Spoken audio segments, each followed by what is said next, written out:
अचानक सूफी चुप हो गया। क्या हुआ? चुप क्यों हो गए? कुछ नहीं, बस यूं ही। मिस्टर सुफियान, आप हमसे कुछ नहीं छुपा सकते। शालिनी अब करवट लेकर उसकी तरफ मुड़ गई थी। नहीं, बस सोच रहा था कि जोगी कितना लकी है ना कि उसे तुम जैसी लड़की मिली। शालिनी को हैरानी हुई कि वो जोगी की बात भूल कैसे गई। उसे तो इस वक्त खुश होना चाहिए था कि वो कल जोगी से मिलने वाली है। वो खुश है भी तो, लेकिन ये खुशी वो वाली नहीं है। ये तो सूफी के साथ वाली खुशी है। ऐसी खुशी उसे हमेशा सूफी के साथ हुई है। वो इस वक्त इतनी खुश है, लेकिन उसे एक पल भी जोगी का ख्याल क्यों नहीं आया? क्या सोचने लगी? कुछ नहीं। डांस करोगी? कहते हुए सूफी ने लग जा गले का इंस्ट्रूमेंटल प्ले किया। शालिनी ने उसका हाथ थामा और दोनों मध्यम संगीत पर डांस करने लगे। सूफी का हाथ शालिनी की कमर पर था। दोनों एक दूसरे की आंखों में देख रहे थे। म्यूजिक के साथ साथ दोनों गाना गुनगुनाने लगे। हमको मिली है आज ये घड़ियां नसीब से।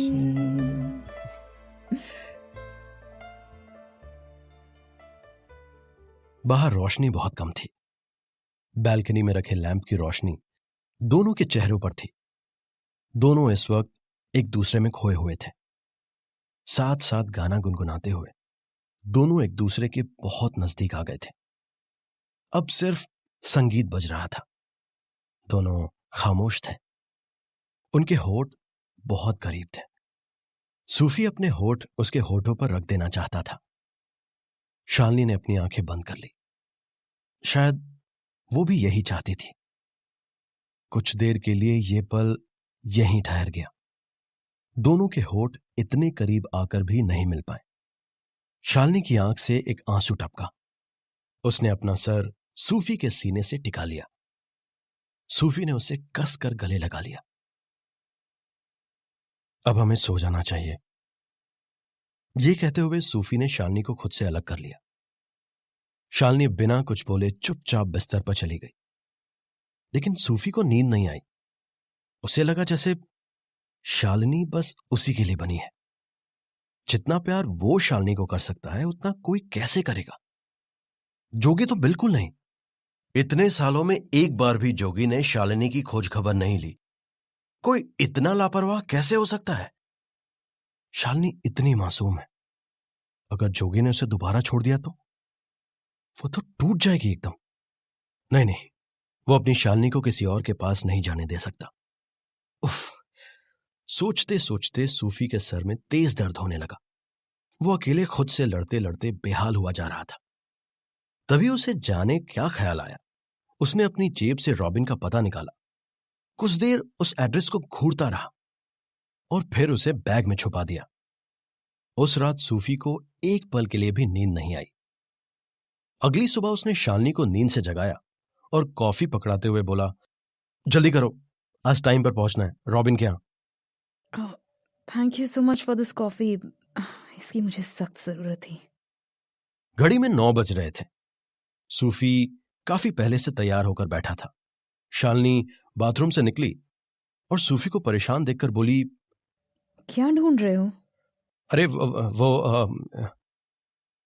कहते कहते सूफी की आवाज थोड़ा लड़खड़ाई। क्या हुआ? कुछ खो गया क्या? हाँ, वो रॉबिन का एड्रेस।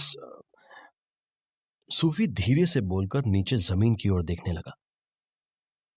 क्या? सीरियसली? तुम्हारे पास ही तो था। तुमने अपनी जीन्स की जेब में रखा था। शालिनी तेजी से उसके पास आई और उसकी जेबें टटोलने लगी। सॉरी शालिनी, पर मैंने सब जगह देख लिया। आई डोंट नो, कहीं पर नहीं है। अब क्या होगा सूफी? हमारे पास वही एक लास्ट ऑप्शन था। अब तो मिस्टर थॉमसन भी नहीं होंगे।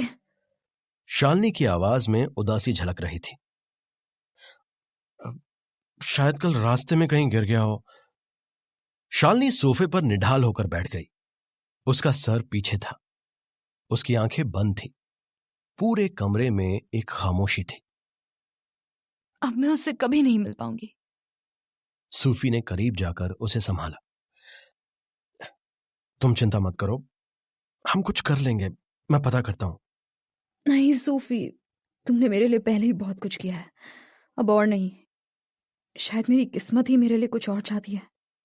हम वापस चलते हैं, अब यहां नहीं रुकेंगे। अब मुझे कोई और उम्मीद नजर नहीं आ रही। शालिनी की आवाज में एक टूटन थी। पिछले इतने दिनों का जो सफर था वो अब खत्म हो चुका था। वो तलाश खत्म हो चुकी थी। दोनों उसी शाम वापस मुंबई लौट आए थे। सूफी को बार बार शालिनी का उदास चेहरा नजर आ रहा था। उसे लगा जैसे उसे ये सब नहीं करना चाहिए था। वो इतना सेल्फिश कैसे हो सकता है? शालिनी जैसी लड़की का दिल कैसे दुखा दिया उसने? वो पूरी रात ठीक से नहीं सो पाया। 2 दिन हो गए थे। उसकी शालिनी से बात करने की हिम्मत नहीं हो रही थी। शालिनी ने भी कोई कॉल नहीं किया था, लेकिन आज उसने टेक्स्ट किया। परसों सुबह मेरी फ्लाइट है चंडीगढ़ की। सूफी पर जैसे तूफान टूट पड़ा। उसका मन गिल्ट से भर चुका था। शालिनी की उदासी की कीमत पर उसे उसका साथ नहीं चाहिए था।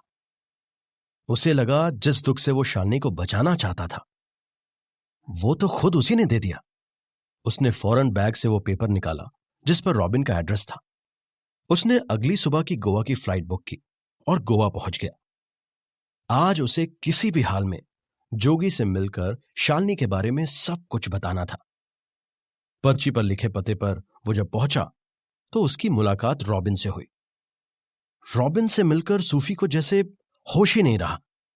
उसने फौरन शालिनी को फोन लगाया, मगर उसने उठाया नहीं। वो बार बार पागलों की तरह फोन लगा रहा था, मगर शालिनी फोन नहीं उठा रही थी। वो शाम की फ्लाइट से वापस मुंबई पहुंचा। एयरपोर्ट से सीधा शालिनी के घर गया, मगर वहां पर ताला लगा था। वो फोन ट्राई कर रहा था, लेकिन मिला नहीं। उसे पता था शालिनी इस वक्त कहां होगी। वो फौरन अपने क्लब गया और सीढ़ियों से भागते हुए छत पर पहुंचा।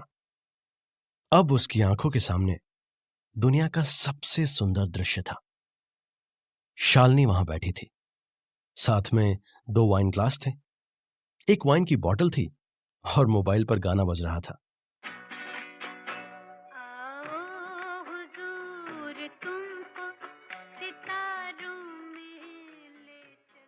सूफी हाँफ रहा था। वो धीरे धीरे चलते हुए शालिनी के पास पहुंचा और बोला, तुमने बताया क्यों नहीं? तुमने भी तो नहीं बताया। दोनों एक दूसरे को देखकर मुस्कुरा रहे थे। लेकिन ये सब हुआ कैसे? जिस रात तुम्हें नींद नहीं आई थी ना, उस रात मुझे भी नींद नहीं आई थी। मैंने देखा था जब तुमने वो एड्रेस छुपाया। आई एम सॉरी शालिनी, मुझे ऐसा नहीं करना चाहिए था। हाँ, नहीं करना चाहिए था। अगर प्यार करते हो तो कह देना चाहिए था। ये सब करने की जरूरत नहीं थी। लेकिन तुमको रॉबिन का नंबर कैसे मिला? मैंने मुंबई आकर मिस्टर थॉमसन के क्लब से उनका यूएस का नंबर लिया। उसी पर बात हुई उनसे। उन्होंने रॉबिन का नंबर मुझे अरेंज करके दिया और फिर मैंने जोगी से बात की। और ये सब सिर्फ तुम्हारी वजह से हुआ है सूफी। मेरी? लेकिन मैंने तुम्हें उससे तो मिलवाया ही नहीं। तुमने तो ये सब खुद किया। तुमने मुझे खुद से मिलवाया सूफी। मैं अपने अतीत की मीठी याद के पीछे भाग रही थी, बिना ये जाने कि मैं अपने आज में कितना कुछ पा रही हूं, कितनी नई यादें बना रही हूं। और जोगी? जोगी ने तुम्हें रोका नहीं? यूं ही नहीं मर मिटी थी उस पर।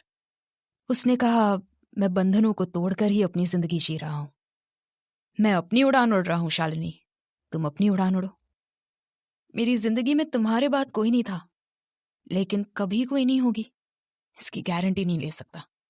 लेकिन तुम कैसे जानती थी कि मैं वापस जाऊंगा रॉबिन के पास? मुझे प्यार हुआ है तुमसे, बिना तुम्हें जाने तो नहीं हुआ होगा ना। सूफी के दोनों गाल लाल हो चुके थे, उसकी आंखें नम थी। शालिनी, कुछ ना कहो। शालिनी ने करीब आकर उसे गले लगा लिया था। और मोबाइल पर गाना बज रहा था